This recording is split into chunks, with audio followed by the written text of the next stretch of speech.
বৃষ্টির দিনে সবারই যেন খিচুড়ি খাওয়ার একটা ক্রেভিংস হয়, তাই আমিও আজকে বৃষ্টির সকালবেলা ঝরঝরে ভুনা খিচুড়ি রান্না করছিলাম মুরগির মাংস দিয়ে। তারপর সাথে একটু সালাদ কেটে নিয়েছিলাম, পেঁয়াজ এবং শসা, আর খাচ্ছিলাম। এটা কিন্তু আমাদের ময়মনসিংহে বলে বৈরাগী চাল, খেতে ফলানো হয়, সেই ধান থেকে চাল হয়। সেই বৈরাগী চাল দিয়ে আমি এটা রান্না করছিলাম। অথবা এই চালটা কিন্তু কষকষে হয়, খিচুড়িটা খাইতে খুব ভালো লাগে, ঘ্রাণটাও অনেক সুন্দর। তারপর আজকে সকালবেলা প্রচুর বৃষ্টি পড়ছে আর আমি একটু বাইরে বের হয়েছি, যে বাইরের ওয়েদারটা এখন একটু অন্ধকার অন্ধকার, একটু ভিডিও করি। রাস্তার পাশে একটা আম গাছ ছিল, প্রচুর আম আসছিল। বৃষ্টিতে কিন্তু অনেক আম পড়েও গেছিলো, ঝড় তুফান হয়েছিল। তো আমাদের কিছু আসলে গ্রামে থাকলে কিন্তু অনেক আনন্দ, অনেক মজা কিছু। আর দেখা গেছে আপনার কিছু জায়গা খালি থাকলে সেইখানে সবজি লাগিয়ে খাওয়া যায়।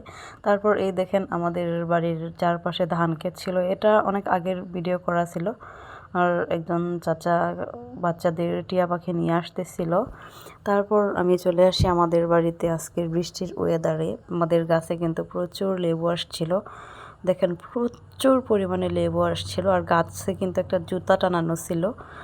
আসলে মানে গ্রামের সবাই বলে যে গাছে লেবুতে যেন চোখ না লাগে, তার জন্যেই গাছে জুতাটা টানানো হয়েছিল। আর এই দিক দিয়ে তো আমাদের পাট শাক লাগানো হয়েছিল, আর আমার ছেলে পাট শাক ক্ষেতের ভিতরে যাচ্ছিল, হাত দিয়ে ধরতেছিল, দেখতেছিল। শাকগুলো একদমই ফ্রেশ, তরতাজা। আর আপনারা এই পাট শাক কে কে খান, কে কে পছন্দ করেন, অবশ্যই আমার কমেন্ট বক্সে আপনারা জানিয়ে যাবেন। আমাদের ময়মনসিংহে কিন্তু পাট শাক, চেপার ভর্তা, এগুলো কিন্তু আমাদের মানে খুব ভীষণ পছন্দের বলতে গেলেই চলে। তারপরও আবার হাতের তরতাজা শাক উঠিয়ে খেলে এটার মজা তো অন্যরকমই। তারপর এই দিক দিয়ে তো আমাদের এটাও আমার আগের একটা ক্লিপ নেওয়া ছিল, তো সেটাই আমি আপনাদেরকে দেখাচ্ছি। আমাদের এখানে লাউ গাছ লাগানো হয়েছিল, লাউ গাছের পাতাগুলো আসলে এত পরিমাণে বড় বড়। মূলা লাগানো হয়েছিল, লাল শাকগুলো এত পরিমাণে বড় হয়েছে, আমাদের তো খাওয়ার তেমন লোক নাই, তাই এগুলো বড় হইতেছে। আমরা একটু অল্প অল্প উঠিয়ে খাই। আর তারপর এই দিক দিয়ে এটা কিন্তু আজকের ভিডিও, যে অন্ধকার সকাল প্রচুর বৃষ্টি আসছিল, তখন আমি এগুলো নিছি।